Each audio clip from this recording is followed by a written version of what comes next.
Ben Sasse was on a conference call, and he was asked by, it would seem, just a constituent. It's possible that he didn't know he was being recorded, because he unloads here, and he really tells it like it is. Thanks, Senator. I think, like a lot of Nebraskans, I'm trying to understand your relationship with the president. Why do you have to criticize him so much? Sure. So, as if Ben Sasse criticizes the president all that much. I kind of think about it like this.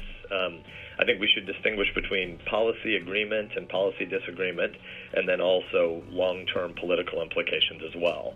So I've worked hard to develop a good working relationship with the president over the last 3.5 years. I obviously campaigned for a lot of other people in the 2016 cycle, but Donald Trump is our president now, so I've worked hard to develop a good relationship with him. He's got a hard job, and we're called to pray for our leaders, so that's what we do regularly at the breakfast table at our house, is we pray for the president and the First Lady and for Vice President Pence in their callings. And there are obviously a number of issue areas where President Trump and I have policy alignment now, or maybe a better way to put it is where the president has now adopted traditionally Republican positions that he used to reject for the majority of his life when he was funding Democratic candidates. So, for example, one of the places where he's changed, as we were just mentioning to the last questioner, is I think he's nominated truly great judges, and I've worked with him. Just hold on here, hold on. We're gonna get to the juicy after shit. He was elected.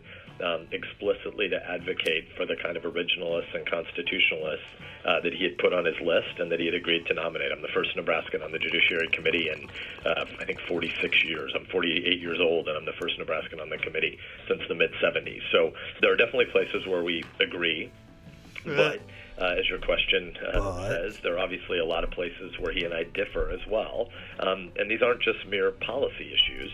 I'm not at all apologetic for having fought for my values against his in places where I think his are deficient, not just for a Republican, but for an American. So the way he kisses dictators' butts, I mean, the way he ignores that the Uyghurs are in literal concentration camps in Xinjiang right now. He hasn't lifted a... We have literal concentration camps in America. I have a very different foreign policy. He's not even ignoring them. He's, actively the United States now regularly sells encouraging them under his leadership. The way he treats women and spends like a drunken sailor, the ways I criticize President Obama for that kind of spending, I criticize President Trump for as well. He mocks evangelicals behind closed doors.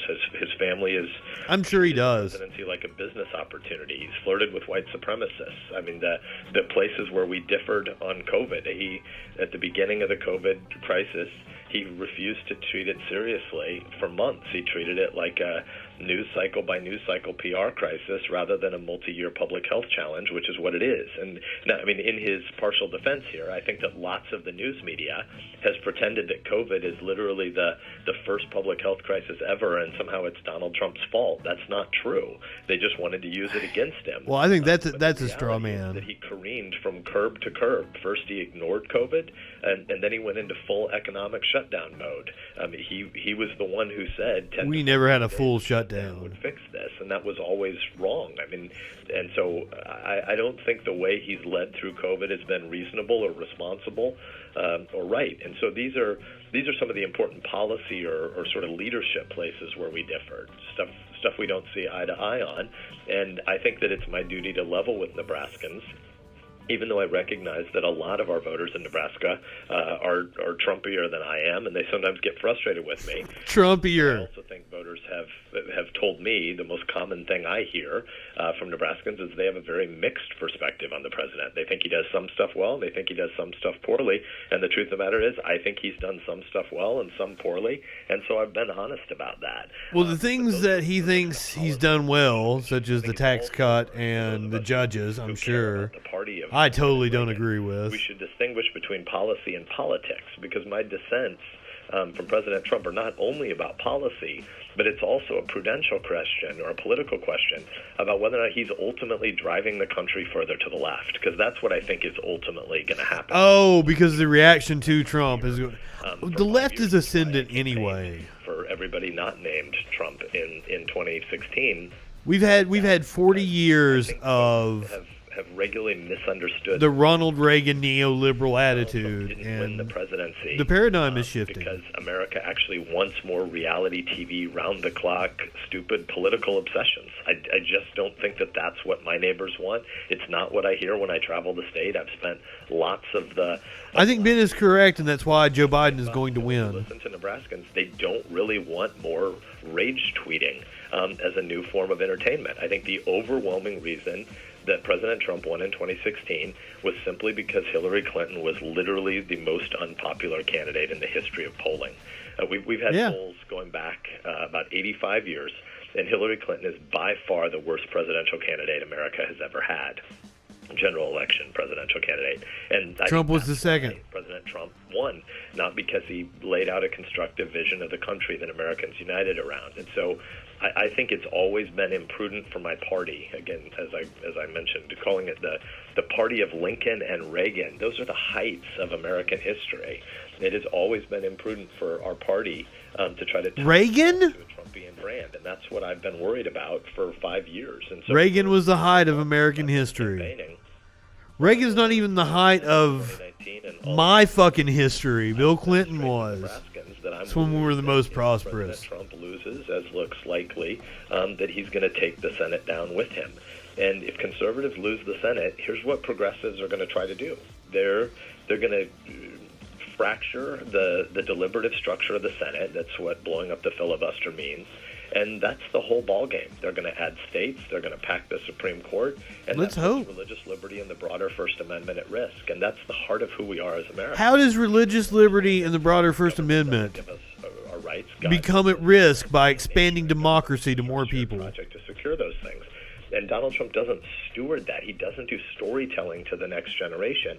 And now, no, Ben Sass's power, if they get to a supermajority, that they can end. Is what is at risk. I'm worried that if they expand the court, if they expand voting, state rights, states' rights to our territories. Of America. And so from where I sit as one of the most conservative guys in the U.S. Senate, I'm now looking at the possibility of a Republican bloodbath in the Senate. And that's why I've never been on the Trump train. It's why I didn't agree to serve on his re-election committee, and it's why I'm not campaigning for him, because I spend all my time thinking about the one political question that's most central next month, which is holding the U.S. Senate.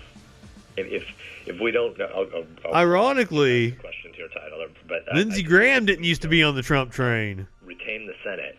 There's a very good chance that 10 years from now, you're going to have a Venezuela-like, dozens of members of the Supreme Court. You can imagine 30, 40 people on the Supreme Court at some point. And when all of our allies in the Pacific have sided with China because Trump's isolationism was so weak, that our allies began to doubt for the first time since World War II whether they could trust in U.S. strength and U.S. will and U.S. courage and U.S. virtue and values. If young people become permanent Democrats because they've just been repulsed by the obsessive nature of our politics, or if women who were willing to still... I will say that it is incredibly refreshing to hear a conservative that's intelligent. It is just not an absolute fucking idiot. Because there are so many of those. But I can't, even this site, we're on the Washington Examiner, I think. Yeah. Super right-wing, spammy as fuck. So this video labeled, it may not be the Washington Examiner. Nebraska Insider labeled him Rhino Ben Sass. Rhino, Republican in name only. As if he's some sort of Democrat. Everything that he's talking about is actual conservatism. With the Republican Party on 2016, decide that they need to turn away from this party permanently in the future, the debate is not going to be, Ben Sass, why were you so mean to Donald Trump? It's going to be, what the heck were any of us thinking that selling a TV-obsessed, narcissistic individual to the American people was a good idea? It is not a good idea. I think we are staring down the barrel of a blue tsunami. And it's not like they didn't know. So that's what I'm focused on. I'm not focused on Donald Trump. I think the media has done a terrible job of making us all believe that the presidency is always the most important thing for people to talk about. First of all, politics shouldn't be the center of our conversation or our life or our culture or our economics, but even inside politics, the presidency shouldn't be the center of that.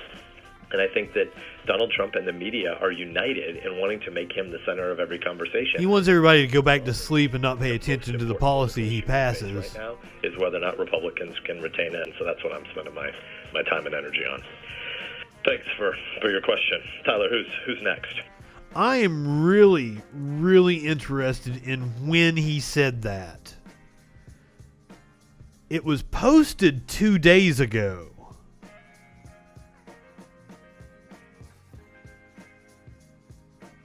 Sass is just telling the truth. Yes, he is just telling the truth.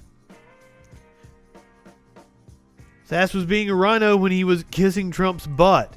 Some people have some goddamn sense, and that's very rare in comment sections, especially on YouTube.